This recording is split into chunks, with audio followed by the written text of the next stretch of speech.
پاکستان کے foreign minister Shah Mahmood Qureshi صاحب نے 20 مئی 2021 کو اقوام متحدہ کی سلامتی کونسل سے خطاب کیا۔ ایجنڈا فلسطینی جو سچویشن تھی یا فلسطین میں بگڑتی ہوئی صورتحال تھی۔ بعد ازاں انہوں نے CNN کو انٹرویو دیا۔ ان کا انٹرویو ایک خاتون اینکر نے لیا۔ انہوں نے سب سے پہلے شاہ محمود قریشی صاحب سے پوچھا کہ آپ ممکنہ جنگ بندی کا سن رہے ہیں کہ اسرائیل اور جو فلسطین کے خلاف جو ایک جنگ سی چھڑ گئی ہے، کیا آپ کو کوئی ایسی خبر ہے، اطلاعات ہیں کہ جنگ بندی ہو سکتی ہے؟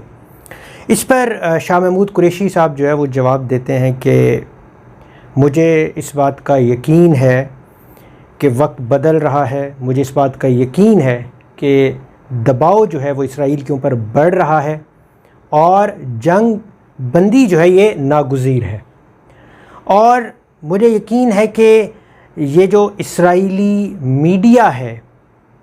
یہ کافی حد تک ہار گیا ہے، گہرے تعلقات ہونے کے باوجود اسرائیل یہ جنگ ہار رہا ہے۔ اس کے بعد وہ خاتون اینکر یہ کہتی ہیں کہ آپ کی ان کنیکشن یا تعلقات سے کیا مراد ہے، کہ اسرائیل کے کن کے ساتھ گہرے تعلقات ہیں؟ یعنی کہنے کا مقصد تو یہی تھا کہ عالمی میڈیا کے حوالے سے وہ پوچھنا چاہ رہی تھی کہ کس میڈیا کے ساتھ ان کے تعلقات ہیں۔ تو شاہ محمود قریشی صاحب ایک مضحکہ خیز سی ہنسی کے ساتھ جواب دیتے ہیں اور کہتے ہیں کہ سیکرٹ پاکٹ، یعنی لفافہ صحافت۔ اب وہ خاتون اینکر جو ہیں وہ اس پر پوچھتی ہیں فارن منسٹر صاحب سے کہ اس سے آپ کا کیا مطلب ہے؟ تو اس پر شاہ محمود قریشی صاحب بڑے تحمل کے ساتھ جواب دیتے ہیں کہ اسرائیلی بہت طاقتور ہیں، وہ عالمی میڈیا کو اپنا اعلیٰ کار بناتے ہیں اور ان کا استعمال کر کے اپنی دہشت گردی کو، ظلم و ستم جو فلسطینی نہتے مسلمانوں کے اوپر کر رہے ہیں اس کو وہ چھپانے کی کوشش کرتے ہیں۔ یہ جواب سنتے ہی وہ خاتون اینکر بہت حیران بھی ہوتی ہیں اور ساتھ میں ایک انگلش کا ورڈ یوز کرتی ہیں، اینٹی سیمیٹک، یعنی یہودیوں کے خلاف نفرت۔ تو وہ شاہ محمود قریشی صاحب کو کہتی ہیں کہ آپ کے یہ الفاظ سے ظاہر ہو رہا ہے کہ آپ اینٹی سیمیٹک جو ہے وہ قسم کی شخصیت ہیں، آپ یہودیوں کے خلاف نفرت رکھنے والے ہیں۔ تو اور بلکہ جب یہ انٹرویو ختم ہونے لگتا ہے تو اس وقت یہ محترمہ نصیحت بھی فرما رہی ہوتی ہیں کہ آپ اینٹی سیمیٹک جو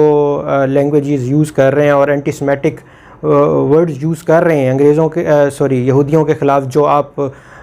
نفرت کا اظہار کر رہے ہیں، اس سے ذرا ایوائڈ کیا کریں۔ تو آپ کو اس بات کا علم ہے کہ مسلمانوں کا جو کنسیپٹ، مسلمانوں کے بارے میں جو خیالات غیر مسلم رکھتے ہیں وہ کہیں بھی ڈھکے چھپے ہوئے نہیں ہیں۔ تو ہمارے فارن منسٹر نے بڑے احسن طریقے سے، بڑے کانفیڈنس کے ساتھ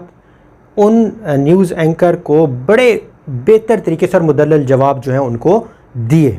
اور کہیں پر، اور بڑے بہترین طریقے سے پاکستانی موقف کو ان کے سامنے رکھا۔ کہیں پر بھی وہ ڈیفینسو نظر نہیں آئے، بلکہ وہ نیوز اینکر اتنی زیادہ کنفیوز تھیں کہ وہ کئی جگہ پہ شاہ محمود قریشی صاحب کو ایمبیسیڈر کہہ کر پکارتی رہیں، جس کو بعد میں شاہ محمود قریشی صاحب نے کریکٹ بھی کیا کہ I am not ambassador, I am foreign minister. تو یہ، اور اس کے بعد پھر CNN اپنی ہیڈ لائن چلاتا ہے، اور اس ہیڈ لائن میں جو فوکس ہوتا ہے وہ صرف ایک پوائنٹ پہ ہوتا ہے، وہ ہوتا ہے سیکرٹ پاکٹس۔ اب پاکستانی وزیر خارجہ نے اقوام متحدہ میں کھڑے ہو کر سلامتی کونسل کے اوپر دھوکے باز ہونے کا، امریکہ پہ جانبدار ہونے کا اور اسرائیل کا دہشت گرد ہونے کا بڑے واضح الفاظ میں اور ڈنکے کی چوٹ پر کہا۔ اس کے بعد انہوں نے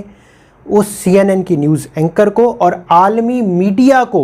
کھری کھری سنائیں، یہاں تک کہ عالمی میڈیا کو انہوں نے سیکرٹ پاکٹ یعنی لفافہ صحافت تک کا بھی نام دے دیا۔ میرے حساب سے اور بہت سے جو تجزیہ نگار ہیں ان کے حساب سے پاکستان نے جو یہ مقدمہ فلسطینی لوگوں کے لیے جو وہاں سلامتی کونسل میں پیش کیا وہ بہت حد تک موزوں تھا، اور اس بات کے اوپر شاہ محمود قریشی صاحب کو شاباش ہے، ویلڈن شاہ محمود قریشی صاحب، آپ پارٹی سے بالا تر ہو کر پاکستان کے موقف کو آپ نے بہت اچھے انداز میں وہاں پر پیش کیا۔ مسلمان، اس میں کوئی شک نہیں ہے کہ دنیا میں جتنے بھی مسلمان ہیں یہ جسد واحد کی طرح ہیں، جیسے جسم کے ایک حصے کو تکلیف پہنچتی ہے بالکل اسی طریقے سے پورا جسم درد محسوس کر رہا ہوتا ہے، بالکل اسی طریقے کے ساتھ ایک مسلمان کو اگر کہیں پہ تکلیف ہے تو وہ دوسرا مسلمان، ہم ان نہتے فلسطینی مسلمانوں کی جذبات کو سمجھ سکتے ہیں، اور ہم فوری جنگ بندی کا مطالبہ کرتے ہیں، اور ہم فلسطینی مسلمانوں کی وہاں پر آزادی رائے کا مکمل طور پر احترام کرتے ہیں۔ یہ ہر ہمارے پاکستانی کا، یہ ہمارے پاکستانی کی آواز، ہر پاکستانی اس آواز کے ساتھ کھڑا ہوا ہے۔ اللہ کرے کہ وہاں کے حالات بہتر ہوں اور مسلمان اپنی مرضی کے مطابق آزادی کے ساتھ وہاں پر اپنی عبادت گاہوں میں جا کر اپنی باقی ایکٹیویٹیز کو بھی جو ہے وہ جاری رکھ سکیں۔